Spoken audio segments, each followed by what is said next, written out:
Okay. So then, so next topic we are going to discuss is this one. What you call 1 minute.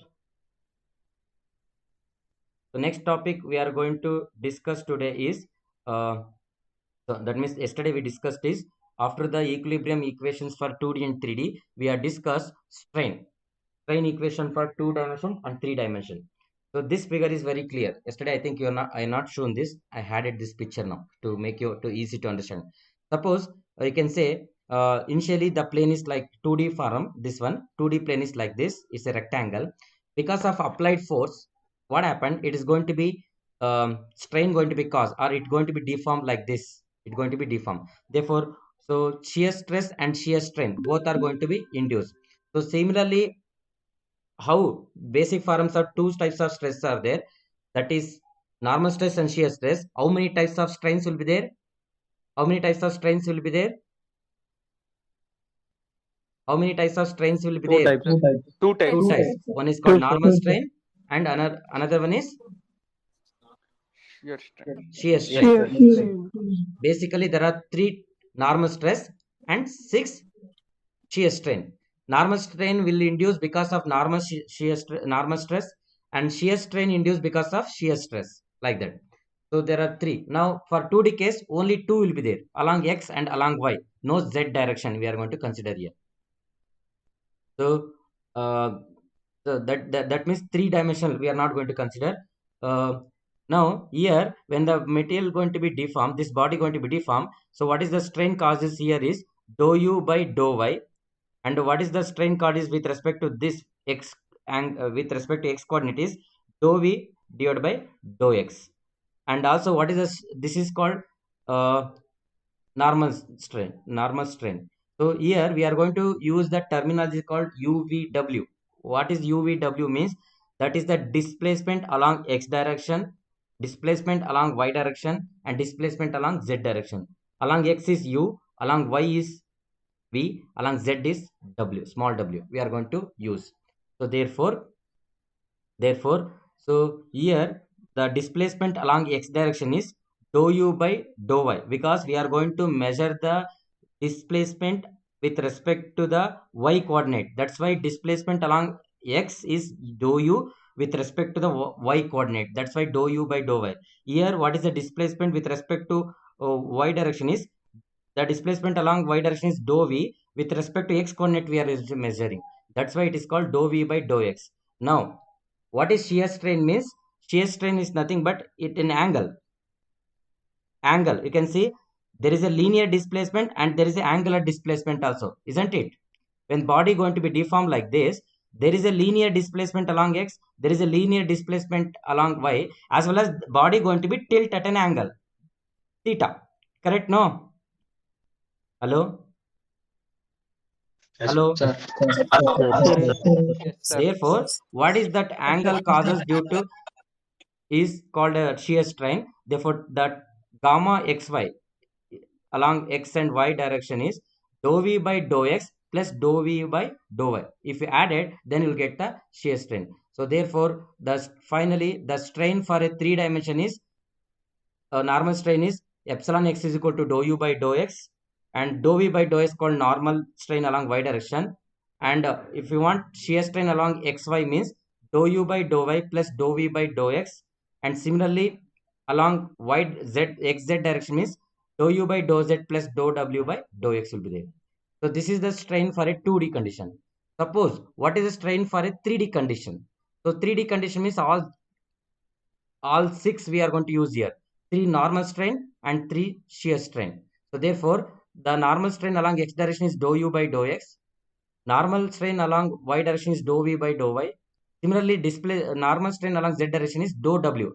W stands for displacement along z direction with respect to the z direction. That's why dou w by dou z.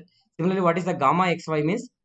Same thing. Gamma xy is equal to dou u by dou y plus dou v by dou x. Similarly, what is gamma xz means? Dou u by dou z plus dou w by dou x.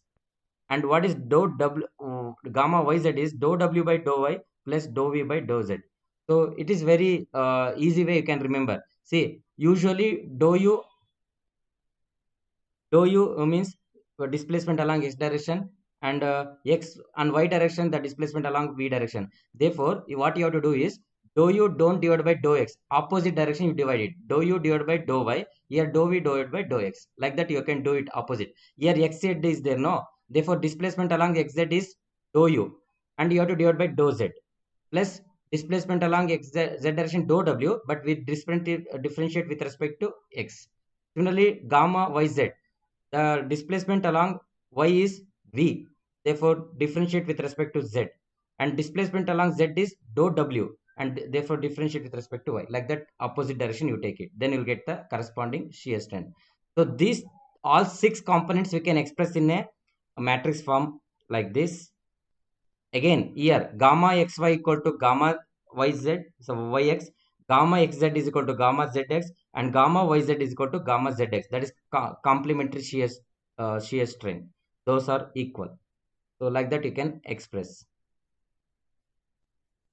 So now then we taken up what is the relation between this stress and strain. We got to know what is stress and strain for 2D and 3D condition. Now we need to know what is the relation between these three.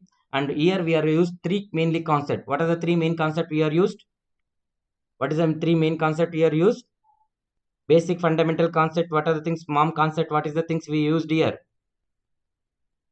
What is the main basic concept we used here? Poison's Yesterday ratio. it is Poisson's ratio, Young's model. then Young's model, Hooke's law. and Hooke's law, and Rigidity model. rigidity modulus. Okay, next one more very important one. Linear, lateral. That is okay. Okay, lateral linear, it comes in a Poisson's ratio.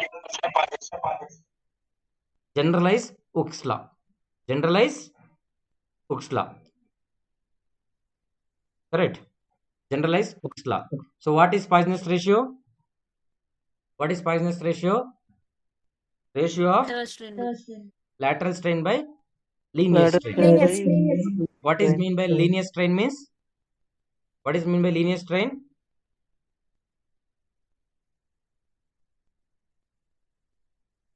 What is mean by linear strain?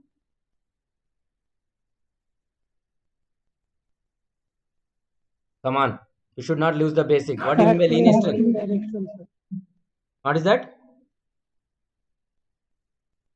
The strain caused along the direction of force, that is known as Along- linear strain. And lateral strain means the strain caused Perpendicularly. perpendicular direction of applied force, that is called lateral strain. Always lateral strain will be lesser than the linear strain will be there. And also what is Hooke's law? What is Hooke's law? Ratio of linear stress by linear strain. Linear stress by linear strain. Therefore my linear strain become linear stress by Young's modulus. Similarly, lateral strain become Poisson's ratio into linear strain. Therefore, what is linear strain? We can write it as sigma by E. The same concept we are going to use. And also we are going to use here generalized Hooke's law. What is generalized Hooke's law? It is the total strain caused with respect to the direction is, particular direction is sum of linear strain plus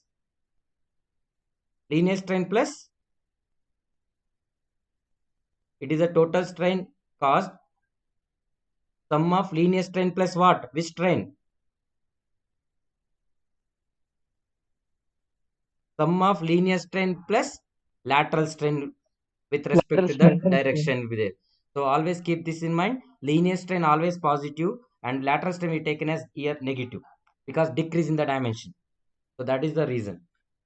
And here, therefore, if you want to calculate what is the total strain along the x direction is, net strain along the x direction is sigma x by is the linear strain, and minus this is a linear strain plus sum of lateral strain with respect to other two direction. Other two direction as y and z. That is minus mu into sigma y by E minus mu into sigma z by E. These are the two direction of lateral strain along y and z. Similarly, if you want what is the total strain along y direction is, the linear strain along y direction is sigma y by E plus sum of lateral strain along other two directions like x and z, that is minus 1 by minus mu sigma x by e and minus mu sigma z by e. Similarly, along the z direction, the linear strain along the z direction is sigma z by e and other plus sum of lateral strain along the other two directions like minus mu sigma x by e minus mu sigma y by e. So therefore, if you compare these three equations, you can write this equation. And also we are going to use rigidity modulus concept. What is your definition of rigidity modulus? What is the definition of rigidity modulus? What is the definition of rigidity modulus? Hello? What is the definition of rigidity modulus? Please be respond. Hello? You are there? What is rigidity modulus? So rigidity modulus is the ratio of shear stress by shear strain. Therefore, shear stress become rigidity modulus, that is G into shear strain. So therefore, if you want tau xy, G into gamma xy. If you want tau yz, G into gamma yz. If you want tau zx, G into gamma zx. Therefore, you can compare these two equations. We can express in a matrix form like this. So first matrix is called stress vector. Second matrix is called stress strain matrix. And third matrix is called strain vector. So there are the stresses are 3 normal stress, 3 shear stress along xy direction. Similarly, corresponding strain along xy direction. Now, if you can express this in a matrix form, if you multiply this matrix, you can get this equation. One equation I will show you how you will get.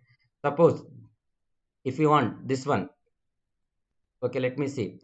What is sigma x become is sigma x is first row into first column. You do it 1 minus v, not v, it is mu. 1 minus mu into epsilon x.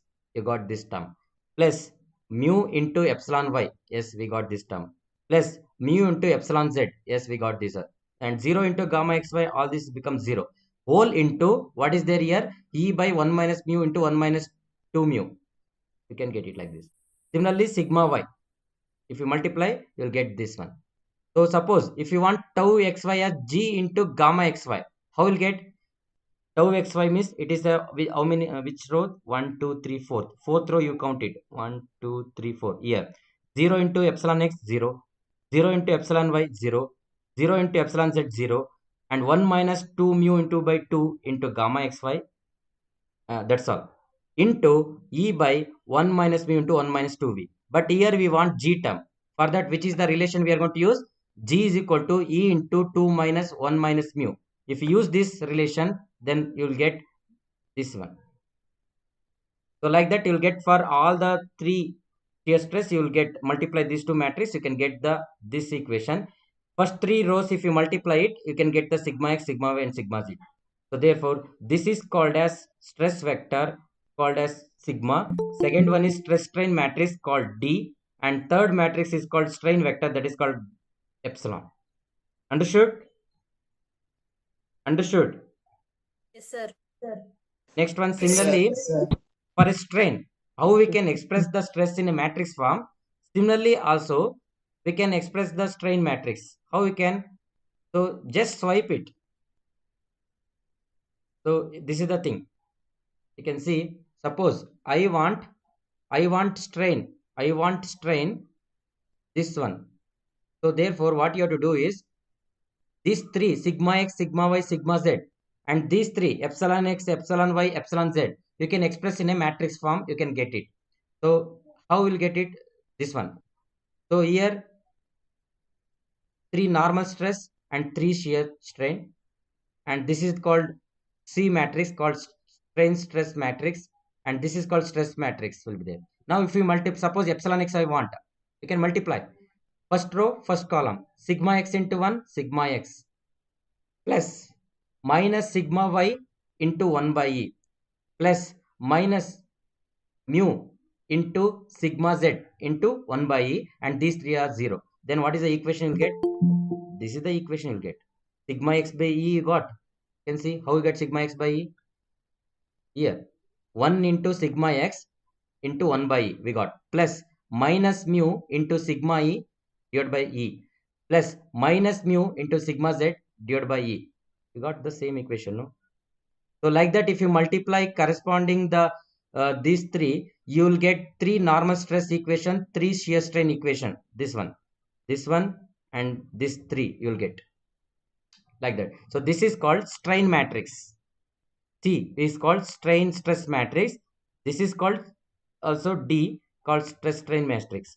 And whereas first one is called strain vector and last one is called stress vector. We can express like this. That is epsilon is equal to C into sigma. Either C or we can use D also. We can use it. Understood? Understood?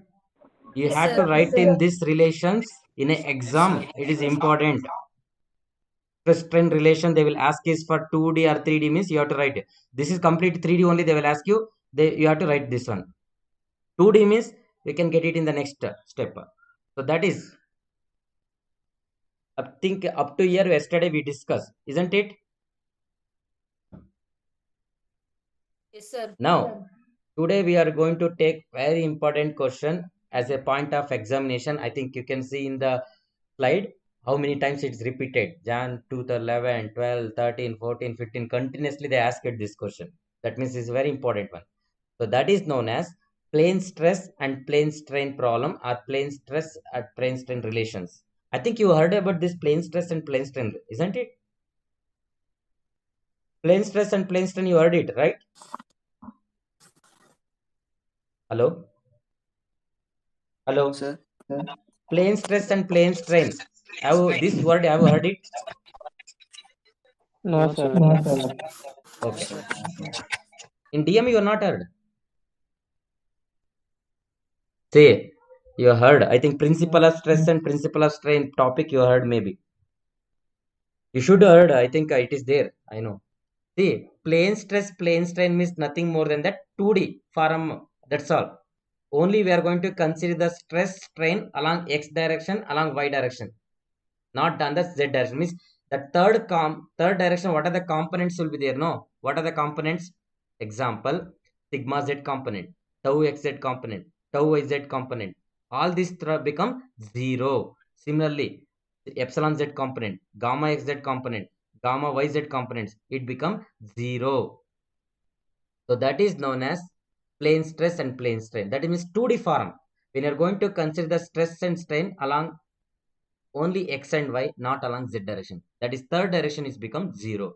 Let me see in a definition. First one, plane stress problem. If a body has small dimension along the normal direction, that is along the z direction, or thickness is very small, then problem is treated as plane strain. Usually, as I said, when you are going to treat it a 2D problem is when the thickness is less than the 15 mm, 15 to 20 mm is there, then we can treat it as it is a 2D problem. It is more than 15 to 20 mm is there, then we are go for 3D problem analysis, 3D analysis. If it is less than 15, 20, any dimension which is less than 15, 20 mm is there, then we can go for 2D analysis. That's all. So here, that is what they're saying. The third direction, that is along the Z direction, we are going to neglect. So then the problem is treated as plane stress or plane strain problem. Example: plate with a hole problem, ring press fitted on a shaft, all the sheet metal problems are a 2D plane problems. So usually all your aerospace component, all they know, all become 2D problem analysis only maximum, because all we are going to use metal sheet body, no, there. That's why even though car body, it is a 2D plane problem will come. So all these things. So a commonly occurring situation in a solid mechanics known as plane stress, defined by the body is small in one coordinate direction, that is z direction, compared to the other dimension. The body subject loading only on the xy plane, not on the zx direction, not on the z direction. Or plane stress is defined as the state of stress in which normal stress and shear stress directed perpendicular place assumed to be zero. That means along the z direction it is considered as zero. So therefore, then what is the stress strain relation become? Let me see. Matrix become. So therefore, sigma z, tau xz, tau yz equal to 0. Similarly, gamma xz, gamma yz, it become 0. So now, I think we are just now we are derived this matrix now. that is stress strain matrix. So you consider this now. First we consider stress matrix. Stress vector equal to strain stress matrix into strain vector. Here, what are the things you have to neglect? Sigma z is equal to 0, gamma yz, gamma xz equal to 0, gamma yz equal to 0, as well as gamma xz, sorry, tau xz equal to 0, as well as tau yz equal to 0. Now, where is the sigma z is there? Eliminate this. So, third row, third column, you eliminate. Similarly, gamma yz, 1, 2, 3, 4, 5. Fifth row, fifth column, you eliminate. Similarly, gamma zx, not gamma, tau zx. Sixth row, sixth column, you eliminate. Then what is the element you left? This much. And this is known as stress strain matrix. This one is known as stress strain matrix. That is E by 1 minus mu square, 1 mu 0, mu 1 0, 0 0 1 minus mu by 2. So this is known as stress strain relation for a plane stress problem. This is known as, this D is known as stress strain matrix for a plane stress problem. Plane stress problem. Understood? Understood? Sir. Sir. Okay.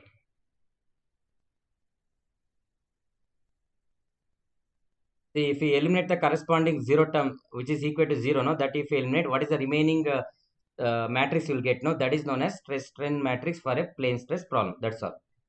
So nothing more than that. Okay. Now, next one, plane strain problem.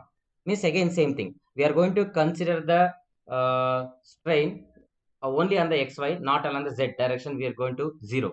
If the dimension along the longitudinal direction is very long compared to the perpendicular to the longitudinal axis, the problem are treated as plane stress problem. Like cylinder, if you take it, shaft you take it, then it is assumed a plane strain. Means strain only we are going to consider the along the length direction, whereas along the other two direction it is negligible. Compared to the length, the diameter is negligible. So like that. So therefore, that is known as a plane strain problem. So therefore, here epsilon z, gamma xz, gamma yz as treated as 0. So then what is the equation you will get?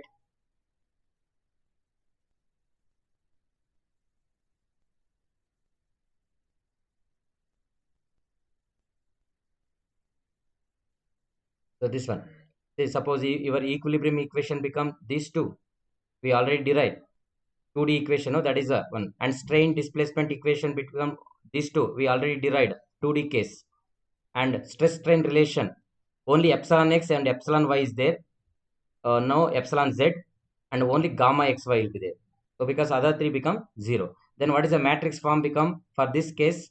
So as we derived here, where is that previous case? Here. So this is the strain vector, no?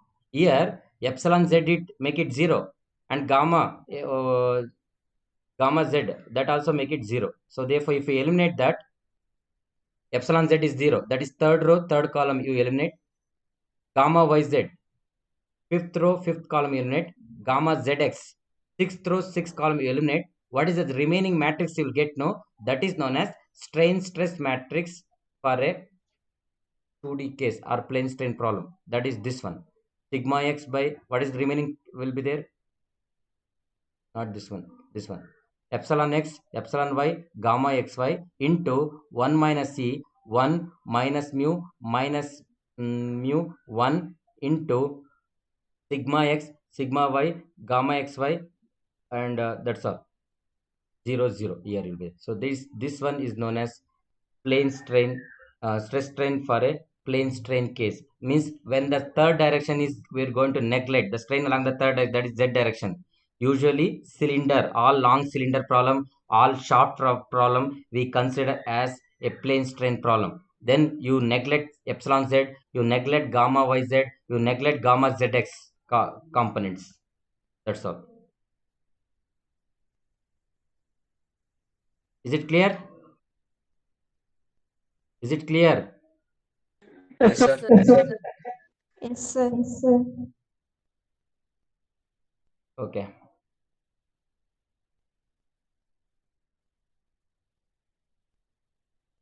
These three concept very important. When in exam they ask you the question, write a relation about the plane stress and plane strain, means you have to write the definition. Then you have to write this matrix.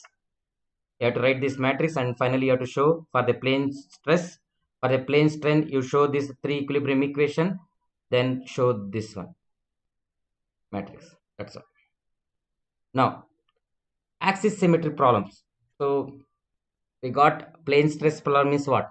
Plane strain problem is what? What do you mean by axis symmetry? See, this axis symmetry problem is a special type of problem. Usually we are going to use for a cylinder case, and again we are going to use, means it is symmetry about the axis. This is the axis, it is symmetry about on either direction.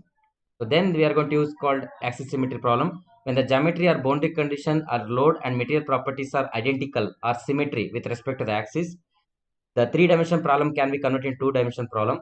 All the displacement, stress, strain on the independent of angle of theta depend only on r and z. See, in axis symmetry, the angles are r, z, theta. Usually, for a rectangular and all, we consider x, y, z. But usually, when the body is in a rotary, that means circular in nature, then the corresponding coordinates are theta or z. Therefore, now we are going to calculate the stress and strain only along r and z, not along the theta. That is going to be neglected. That's why axis symmetry problems are also called as 2D problem. Examples, all your pressure vessels, you are going to use a called as axis symmetry problem. Piston, turbine rotors, flywheels, centrifugal rotor. So which is having circular in nature, no? Usually. So symmetry about the axis, one axis, vertical axis or what it may be. So that we consider as axis symmetry problem. Means we are going to calculate the stress and strain only along r direction. R direction means along the this radius direction, and along z direction means along the length.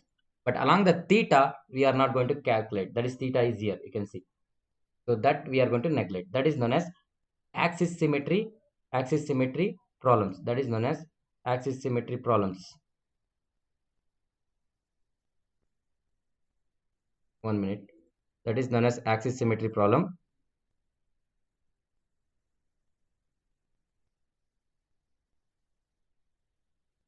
Yes.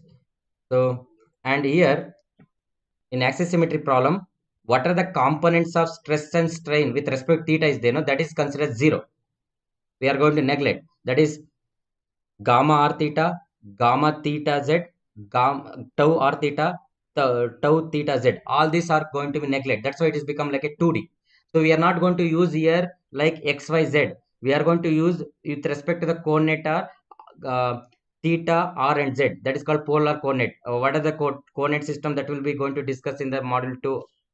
We are going to discuss. I think in this model only we are going to discuss, that is in the next topics. So therefore, with respect to theta components, what is the strain and what is the stress will be there, no? That we consider as 0. So therefore, remaining components only we are going to consider like epsilon r, epsilon theta, epsilon z. And this is again gamma rz we are going to consider. So epsilon r is nothing but dou u by dou r, and epsilon theta is u by r, epsilon z is dou w by dou z. Similarly, if you want gamma rz, dou u by dou z plus dou w by dou r is there. So this can be again, we can express in a matrix form, that is relation between stress and strain.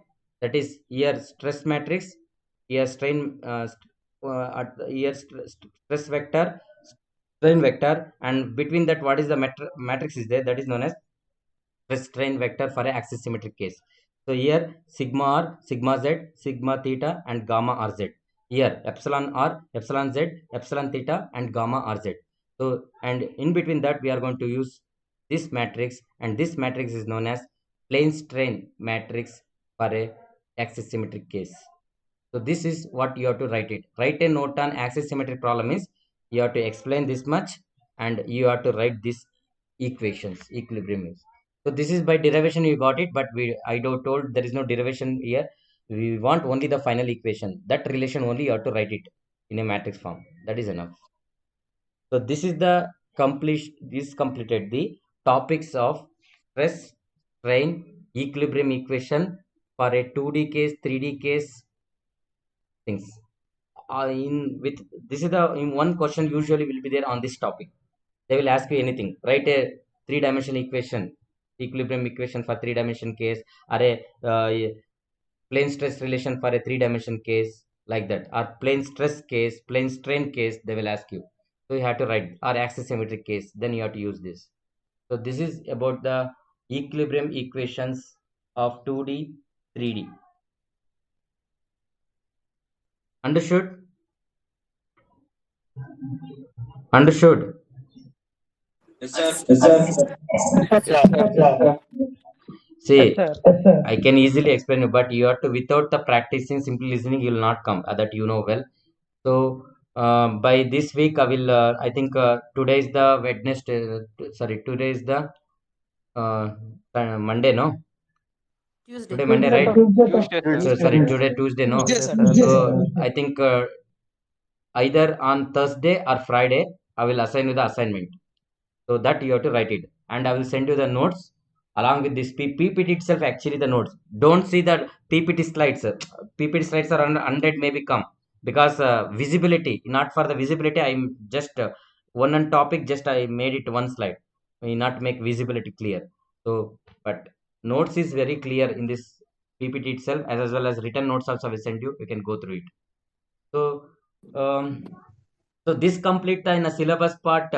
I think syllabus part you know well that what is syllabus we discussed. 1 minute. Yeah. So this is about the syllabus part. In introduction part is over, and here in a boundary conditions also we are discussed. The boundary condition we are not discussed here, and here we discussed 1D, 2D numbering scheme, location of strain, strain displacement, all these things we discussed. Now we are moving to the next topic, interpolation model on the same module, and again potential release risk Gallatin method. I'm not going to do now. I will take you to the at the end of the all the modules once the completed the syllabus, because this is a very ridiculous problems will be there that will not usually understood through this online class. If it any offline class is start means in that class I will do. Otherwise, if offline class is not started means in online class only I will end. I will take it those about the topic. Rest of the theory basics I will cover now. So in that so very important thing is we are going to discuss is interpolation models. Interpolation models.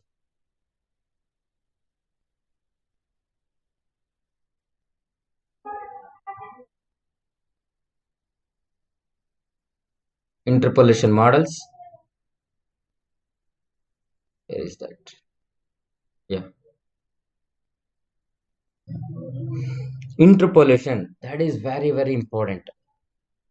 What do you mean by interpolation? Can you tell me? What do you mean by interpolation?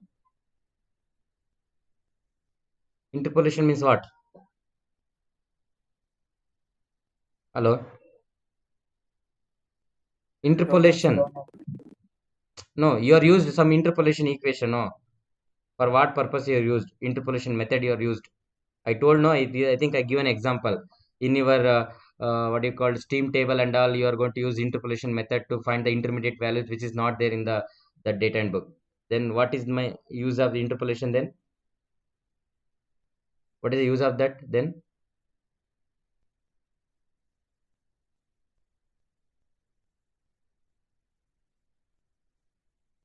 Okay. So usually interpolation is the method to use the find the unknowns at the any discrete points. If you want any discrete point, you can get it easily. If you know at the only values at the boundary, suppose in between that you have to find the values means you can easily get it. I know 200-degree values, I know 300-degree value. In between that, I don't know 250, 220. That you can calculate easily interpolation method. The same thing here also we are going to use some interpolation functions. So let me see that models. In a basic idea of FEM is piecewise approximation. That is one of the solution of complementary problem is obtained by dividing region of interest into small region and approximating the solution over each subdomain by a simple function. The necessary important step is that choosing a simple function for the solution in each element. The function used to represent the behavior of the solution within an element are called interpolation. See, as I explained, I think hope you can remember this slide here. Where is that? Yeah. See, I think in this topic you are going to discuss. Suppose I want the what is the result at year at node, because FEM calculate the values only at the node, not at the element. But if you want any values in between that element means you can get it by using interpolation model. That is, I think that is what we discussed in the difference. FEM can give the value at any point on other node also by interpolation method. So that's why if you want to calculate the values at any between the element means, then you should use the interpolation model. Your results matter which interpolation model you are going to use. The accuracy depends on that. So therefore, what are those interpolation models that we are going to discuss now? So that is known as interpolation model in the FEM. So here basically there are two types of interpolation model we are going to use. One is polynomial form, one is trigonometric form. Polynomial form, one is trigonometric form. Usually polynomial form is usually it contains the polynomial equations like u is equal to a naught plus a1x plus a2x square plus a3x cube plus up to nth term. I think you know this polynomial equation you studied, correct? No? This polynomial equation, all of you know this, very familiar, correct? Hello? Hello?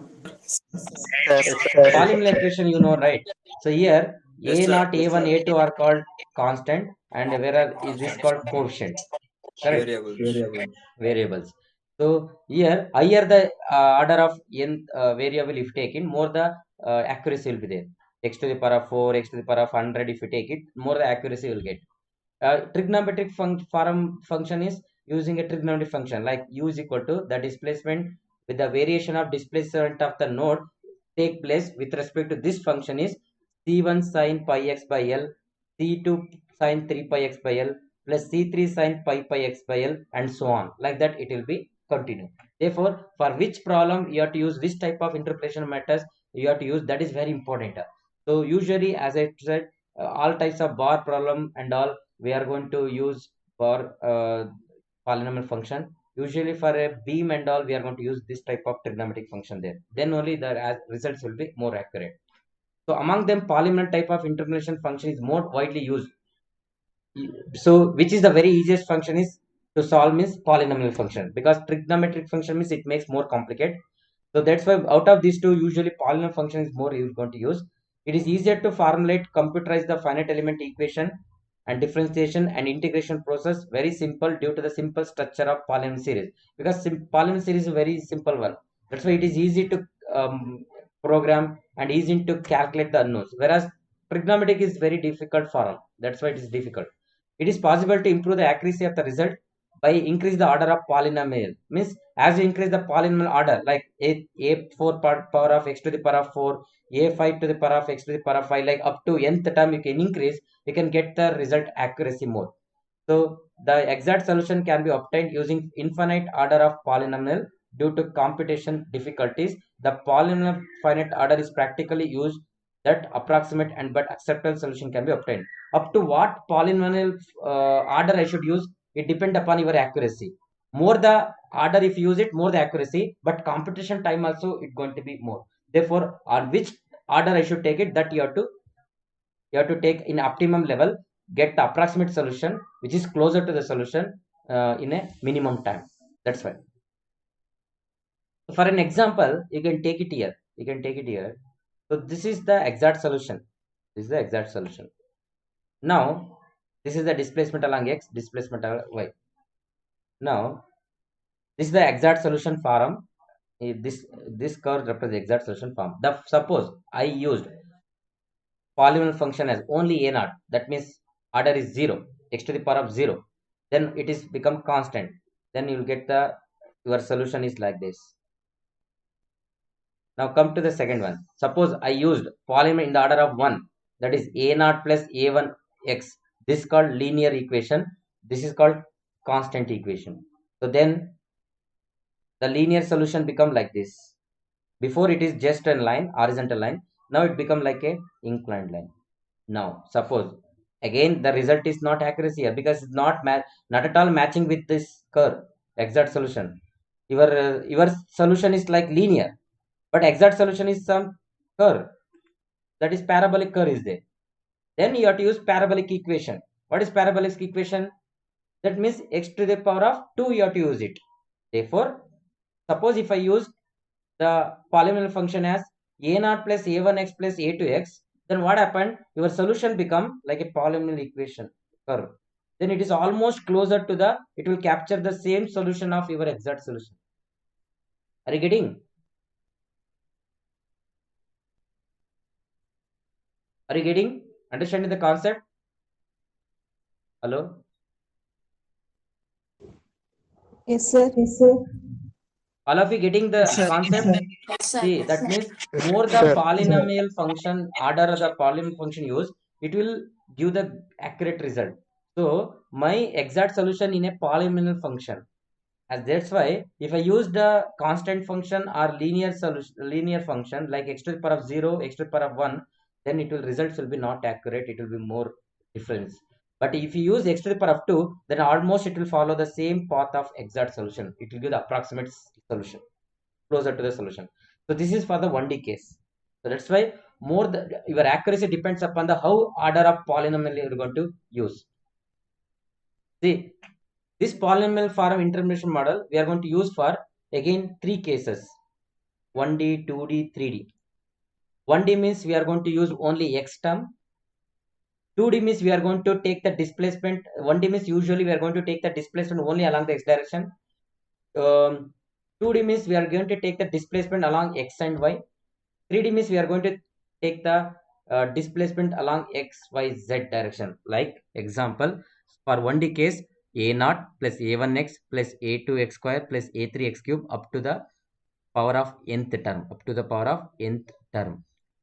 Suppose if you want to calculate the for the polynomial function for 2 dimension means a0 a1 a0 plus a1x plus a2y, similarly a3x square plus y square plus xy, like that. We are going to use both function of x and y, and we are going to increase that power.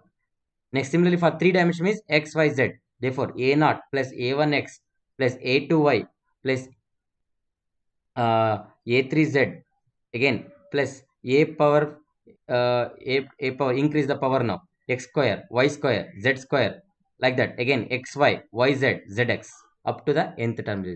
Therefore, where a0, a1 are called coefficients, are known as generalized coordinates, and n is the degree of polynomial. N is the degree of polynomial, and m is the number of polynomial coefficients. How many number of coefficients are there? That is indicated by m, and n indicated by number of polynomial order, where a1, a2 are the polynomial coefficients. So like this. So if you use n equal to 1, n equal to 2, and n equal to 3. So if you use n equal to 1, then it is called linear model. If you use n equal to 2, then it is called quadratic model. If you use n equal to 3, then it is called cubic model. It is called cubic model. So therefore, for one dimensional case, n to the power of 1 means that is for linear model, only a0 plus a1 to the power of a1 into x to the power of 1 will be there. That is x. Well, suppose 2 dimension means a0 plus a1x plus a2y will be there. For 3 dimension case, a0 plus a1x plus y to the a2 into y plus a3 into z means all the power is 1. Now for the n equal to 2, that is called quadratic model, we need to use up to the n equal to 2. Therefore, for one dimension, a0 plus a1x plus a2 x to the power of 2 up to there. For 2 dimension, a0 plus a1x plus a2y plus a3x square plus a4y square plus a5xy. For 3 dimensional case, up to x, y, z, x square, y square, z square, xy, yx, yz will be there. Now similarly, n equal to 3, it is called cubic model. Then you have to use up to the order of 3, x cube.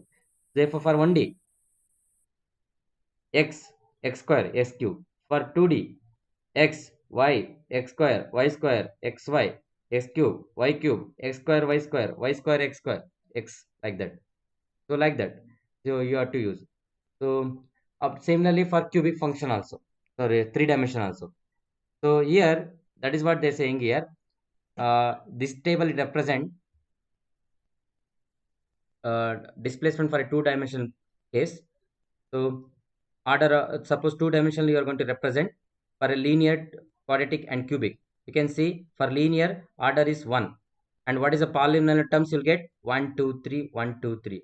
Suppose for quadratic, quadratic means n equal to 2. Then what is the polynomial equation you'll get? It is totally 6. You can count it 1, 2, 3, 4, 5, 6. Similarly, for cubic function, cubic model, the order of is 3. Therefore, what is the order of the polynomial you'll get? So, number of terms of polynomial is totally 10 you'll get for the cubic, like this. So, finally, your cubic, if you use it, you'll give the good result, because more the polynomials is there, more the accuracy in the result will be there. So this is about the interpolation model, that is about the polynomial function. We are not going to use much called trigonometric function, because trigonometric function, as I said, it is very limitations, because it's more complications in the derive and take a lot of time. That's why, that is the reason. Got it? Hello? Yes, sir. Understood, all of you? Yes, sir. Yes, sir.